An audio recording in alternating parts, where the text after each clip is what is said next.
Hey guys, so today we are going to make an evil doll. Or Indonesian people usually call this jelangkung. So the tools and the materials that we need is a white cloth, a wooden stick, a nail, and a hammer. So first, we're going to insert the white cloth that has been perforated into the wooden stick.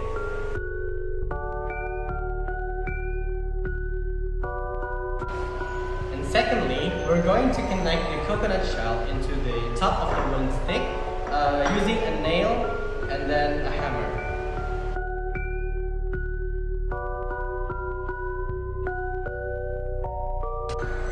And now, the jelangkung is ready! Okay guys, thank you for watching. My name is Fahri. My name is Nalini.